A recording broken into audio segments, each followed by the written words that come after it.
In the name of Allah, the most compassionate, the most merciful, and may the peace and blessings of Allah be upon His last and beloved Messenger Muhammad, and may the peace and blessings of Allah be upon you all. The title of this presentation is Sarcasm, a Weapon of Satan. Now, to understand this title and the content of this presentation, we need, the brothers and sisters, to understand two matters. Firstly, how does Satan affect each and every one of us? And secondly, what is the link between Satan and sarcasm and mockery? Now, the first matter is that how does Satan affect each and every one of us? The only book on the face of the earth which explains in details how does Satan affect each and every one of us is the last revelation of Allah, God, to people, the Quran. And in the Quran, Allah teaches us how does Satan affect us, the scientific mechanism for that. In chapter 114, verse 4, which reads, "From the evil of the whisperer who hides." So Allah is telling us here that each and every one of us, Satan whispers to us, meaning he talks to us like a person talking to you. But at the same time, he hides from you, meaning that he doesn't want you to feel his presence. So the question is, how can Satan talk to you but at the same time hide from you, that you don't feel his presence?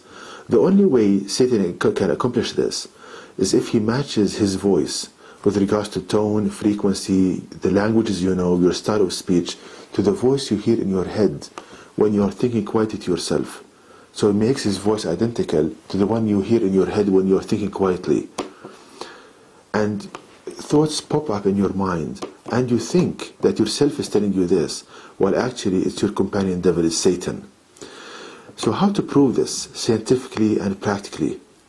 Again, in the Quran, Allah God Almighty gives us the way to prove this. How? In the Quran, Allah teaches us the symptoms of the effect of Satan on us. What kind of thoughts Satan whispers to us in our minds with a voice matching the one we think with. So these symptoms, if we compare them to the practical world, what we experience in every day, we see a perfect match between these thoughts and the kind of thoughts that cause us mental pain and anguish. So what are these kind of symptoms? If we ponder upon verse number 169 of chapter 2 of the Quran, which reads, "He, i.e. Satan, commands you what is harmful, sinful, and to say about Allah, God, what you have no knowledge of." So we see here that Allah is telling us the kind of thoughts that Satan whispers us in our mind by a voice matching one we think with. Ideas of harm, to hurt yourself and others. Ideas of sinful acts and perverted sexual ideas. And to say about Allah what you have no knowledge of, meaning doubting the Quran, doubting the existence of God, blasphemy.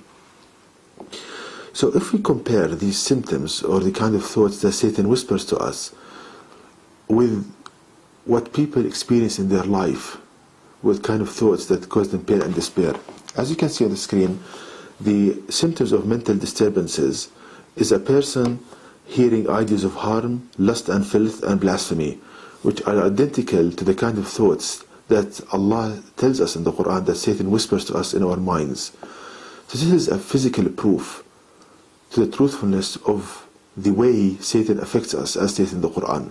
Because in real life we see this, that the kind of thoughts that everyone experiences, ideas of harm, lust and blasphemy. Now the difference between people and how they respond to these ideas. So many people, they believe them when they hear ideas in their mind, for example, telling them, look, this life is not worth it, why don't you go and kill yourself? He hears this kind of like conversation in his mind, but because he doesn't know the source of this voice, he thinks that he's so clever and he's thinking to him with this idea. So some people, many people, they agree with these thoughts, so he kills himself, he kills others, he commits adultery and blasphemy and all of this. Now the other group of people, they know that these are wrong ideas, but because they don't know the source of them, they have this kind of inner struggle, and they develop mental disturbances, and they go to doctors and what they call mental illnesses. There is actually no mental illness. It's just the whispers of Satan by a voice matching the one a person thinks with. So Having understood this, now coming to the title of this lecture, Sarcasm, a Weapon of Satan. So what is the link between Satan and sarcasm and mockery? Allah teaches us the answer for this in the Quran in chapter 2 verse 14, which reads, "And when they meet those who believe, they say, 'We believe.' But when they are alone with their devils, they say, 'Truly, we are with you. Verily, we were but mocking.'" Here Allah tells us a characteristic of those who wage war against Allah and His messengers, that these people, they are hypocrites. When they see the believers, they say that we are with you, we are believers. But when they are alone, and Allah states here, but when they are alone with their devils, they say, "Truly we are with you, verily we were but mocking." How can I understand this? Now those who attack the revelations of Allah God Almighty to people, attack His messengers, when they are alone with their devils, meaning when they are alone. Now, truly, you are never alone, because when you are by yourself, you always have this companion devil, this Satan whispering to you. So when they're alone with their devils, now we understand this Quranic statement, that they are alone with their devils, meaning they are hearing these thoughts in their mind. They think that we are with you. They have this kind of inner conversation, but they think that they are talking to themselves. Actually, they're talking to their devils. And the person thinks that he's so smart to do these actions, but actually he's agreeing with what Satan is telling him.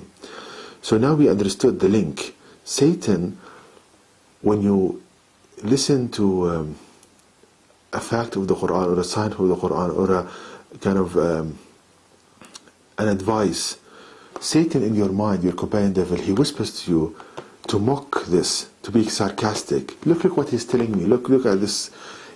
And this kind of thing he puts in your mind. Look what he's saying. Look at this person, and he's starting making a mockery of him, being sarcastic. Why? Because sarcasm, mockery, is a very powerful weapon to belittle any idea, and it's used throughout history. If a person, it's a very kind of powerful weapon to be when a person makes a mockery of another person or be sarcastic. It reduces the kind of the potency of any idea. So Satan teaches this to people. Whenever you hear, for example, a verse of the Quran or a teaching from Islam, Satan puts in your mind, look at this. He makes you sarcastic, because Satan knows it's a very powerful weapon. It belittles the potency or the importance of an idea. So I hope you understood this. Now, again in the Quran, this idea of sarcasm being a very powerful weapon is stated in chapter 43, verse 47, which reads, "But when he came to them with our signs, behold, they laughed at them." So when the messengers of Allah Almighty they show people the signs of Allah, they laugh at these signs. Again, mockery and Satan, the link between mockery and being sarcastic and Satan.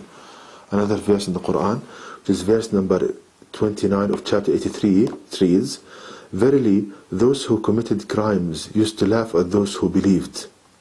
Again, mockery being a very powerful weapon to belittle an idea. So the question now, why does Satan train you to be sarcastic? And we see this, brothers and sisters, in all ages, and in youth and in children, always being sarcastic. And nowadays we see it so often. You see so many people, they are sarcastic about everything. Any big idea they hear, any kind of good teaching they hear, they're always sarcastic, always making fun. So again, we understood today that the source of this is Satan. He puts these kind of sarcastic ideas in your mind, and because the voice is identical, you think that yourself is telling you this, and you just repeat the words. Now why? Why does Satan do this? Now if we think about the human brain and the soul, it's very programmable. Your brain and your kind of soul, it can be programmed. So when Satan starts making you sarcastic at a very young age, telling jokes all the time, being sarcastic, making pranks, Satan trains you with this, with the thought matching what you think with, giving you all kind of thoughts about pranks, about mocking other people. He trains you to do this. Why? Because if you are sarcastic about the little things in life, when you are grown up and you're mature and you hear big ideas like Islam and the Quran and the resurrection and the beauty of the message of Allah, it's easier for Satan to make you sarcastic about these things, because you are always trained to be sarcastic. So when you grow up, it's very easy for Satan to make you again mock the Quran and the revelations of Allah and the guidance of Allah to people. So in effect, he lowers your immunity. He makes you weak, and then so he can make you sarcastic about virtually anything. So that's the reason Satan starts at a very young age training a person to be sarcastic, to make him belittle any idea that will benefit him in his life and the hereafter.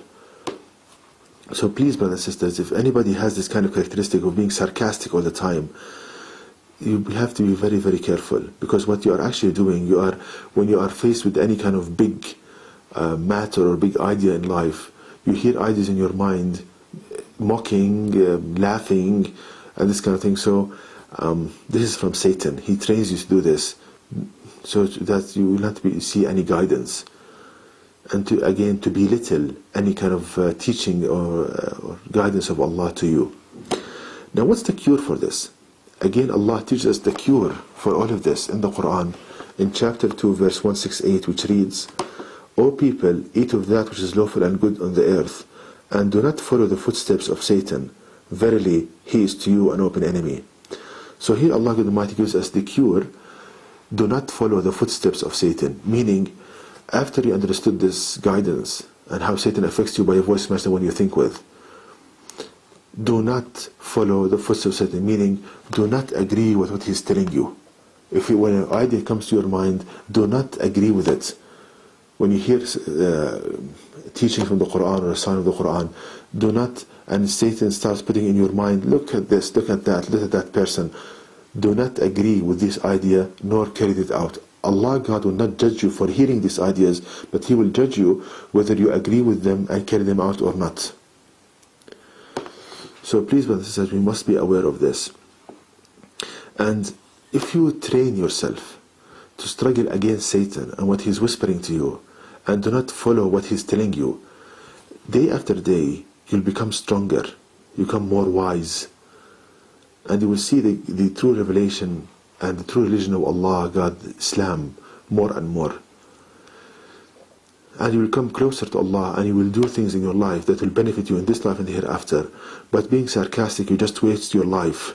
Maybe a very kind of life-saving teaching reaches you, but because you are sarcastic all the time, you just miss it. And to know more details about this topic, please visit my website at www.quran-miracle.com, and you can email me at zaidquran@gmail.com, and may the peace and blessings of Allah be upon you all.